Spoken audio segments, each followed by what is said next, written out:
Hello everyone, welcome to the channel prepare with अच्छा। देखिए, इस प्रिपरेशन जर्नी में हम दो तरीके से चीजें सीखते हैं। एक, जो हम खुद गलतियां करते हैं तो हमको समझ में आता है अच्छा ये चीज ऐसे नहीं ऐसे होनी चाहिए, ठीक है। दूसरी, जो हम दूसरों के एक्सपीरियंसेस से सीखते हैं कि भाई ये प्रिपरेशन कर चुके हैं तो इनसे सीख सकते हैं। तो मेरे पास भी बहुत क्वेश्चन आता है कि आपने इतने बार प्रीलिम्स और मेंस दिया है तो आपसे आपने क्या गलतियां करी। तो इस पर मैं कई बार चर्चा कर चुकी हूँ, लेकिन एक पॉइंट जो मुझे रियलाइज होता है कि हाँ, ये चीज शायद ना की होती तो चीजें बेटर हो सकती थी। और फिलहाल जब मैं लोगों को गाइड कर रही हूँ, लोगों को मेंटोर कर रही हूँ, तो ये गलती मुझे बहुत ज्यादा ही सभी में देखने को मिलती है।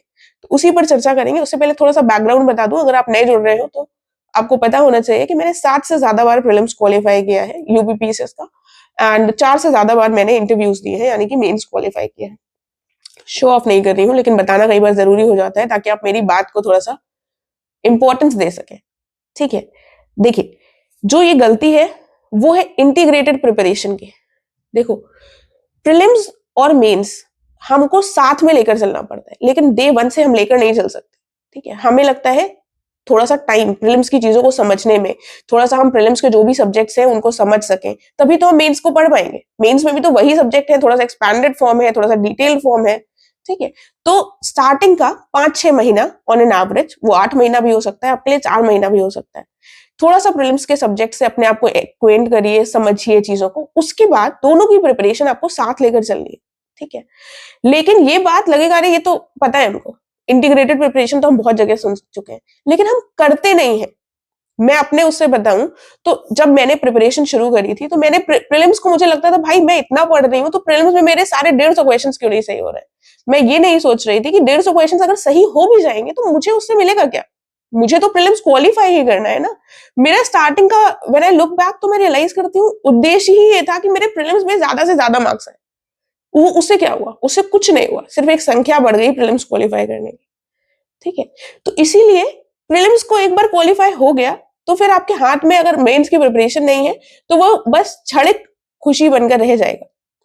इनिशियली मैंने जो मेंस दिए तो मुझे कुछ आइडिया ही नहीं था सिलेबस क्या होता है, बस दे दिया, ठीक है। पहली बार तो ऐसे ही निकल गया, दूसरी बार थोड़ा बहुत खुशी हुई निकल गया, फिर लेकिन जब 1-2 बार हो जाता है तो आप रियलाइज करते हैं भाई इसका फायदा क्या हो रहा है, मेंस तो पढ़ा ही नहीं है हमने, ठीक है। तो वो जो इंटीग्रेटेड प्रिपरेशन है वो बहुत इंपॉर्टेंट है, और हर बार ऐसा नहीं होता कि हर बार हमारा प्रीलिम्स निकलता रहे। प्रीलिम्स निकलना अपने आप में एक बहुत बड़ी अपॉर्चुनिटी होती है, ठीक है।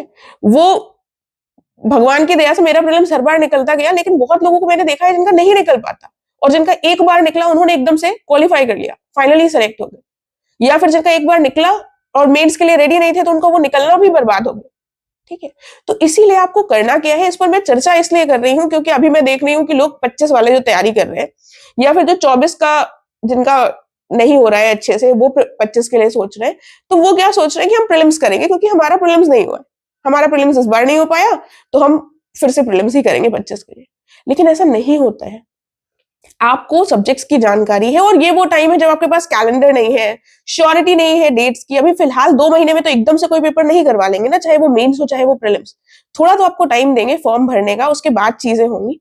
तो इस टाइम पर आपको प्रीलिम्स और मेंस दोनों लेकर चलना पड़ेगा। प्रीलिम्स वैसे मैं कहती कि मेंस ही पढ़ो, अगर दे चुके हो 24 का तो चीजें कर चुके हो, लेकिन अब थोड़ा सा प्रीलिम्स को लेना पड़ेगा, क्योंकि जैसे आप लोग सुन रहे होंगे कि प्रीलिम्स को भी जल्द से जल्द करवाने की यूपीपीसीएस आयोग की मंशा है, क्योंकि उनको अपनी साइकिल जो है वो रेगुलराइज करनी है। साइकिल रेगुलराइज करने वाली बात से तो सभी लोग वाकिफ है, राइट।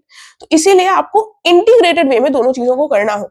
अगर आप एक चीज छोड़कर चलेंगे कि अब प्रीलिम्स तो हम पढ़ रहे हैं, मेंस छोड़ देंगे, ठीक है। अगर आपने प्रीलिम्स बहुत अच्छे से पढ़ रखा है तब आप फिलहाल की दशा में मेंस कर लीजिए, वो डिफरेंट चीज है। लेकिन प्रीलिम्स कर कर मेंस को छोड़ना is not the solution. Prelims qualify कर कर कुछ हाथ नहीं लगता, ठीक है। मतलब मुझसे बेहतर ही कोई नहीं जानता। मैंने स्टार्टिंग के अटेम्प्ट्स में प्रीलिम्स के पीछे ही दौड़ती रही और रियलाइज नहीं किया कि वो अटेम्प्ट्स वेस्ट हो गए, ठीक है। तो anyways conclusion is do not waste your time. Integrated way में कहीं से भी आप कुछ भी कर रहे हैं बस करते हुए चलिए। ये मत सोचिए कि जब प्रीलिम्स निकल जाएगा, मेरा तो निकल ही नहीं पाता, हम तो कर ही नहीं पा रहे हैं, एक ही नहीं निकल पा रहा, मेंस का क्या सोचे। भगवान की दया से जिस दिन निकलेगा उस दिन आपको बस बैट लेकर रेडी रहना है, ताकि आप उस बॉल पर छक्का मार सके, ठीक है। ये नहीं करना है कि अब जब निकल गया तो हम खुश हो रहे हैं, हम इधर उधर घूम रहे हैं और वो बॉल आई और चली गई। वो चीज बिल्कुल भी नहीं होनी चाहिए। एंड इसके साथ एक इन्फॉर्मेशन भी देनी थी। मैं एक मेंस टेस्ट सीरीज लॉन्च कर रही हूँ, जल्द ही उसकी डिटेल्स आपको टेलीग्राम चैनल पर मिलेंगी। और प्रीलिम्स के लिए भी एक पैच लॉन्च कर रही हूँ इंटेंसिव रिविजन का। तो दोनों ही बैचेस के बारे में आपको टेलीग्राम चैनल पर पता चल जाएगा और होपफुली स्टार्टिंग ऑफ फरवरी में हम उन बैचेस के साथ स्टार्ट कर देंगे। तो जो लोग दोनों बैचेस को ज्वाइन करते हैं उनके लिए डिफरेंट रहेगा और जो भी जिसके लिए जो कन्वीनियंट हो वो उसको ज्वाइन कर सकता है। एंड टेलीग्राम चैनल को ज्वाइन कर लीजिएगा अगर आपको सारी डिटेल्स चाहिए या फिर आपको कोई भी क्वेरी हो तो टेलीग्राम चैनल के डिस्क्रिप्शन में अगर आपको कोई प्रिपरेशन से रिलेटेड क्वेश्चन पूछना हो तो वहां पर मेरा कॉन्टैक्ट दिया हुआ है टेलीग्राम यूजर, वहां पर आप मुझे मैसेज कर पूछ सकते हैं। कोशिश रहती है कि विद इन 24 आवर्स मैं उस पर रिस्पॉन्ड कर सकूं।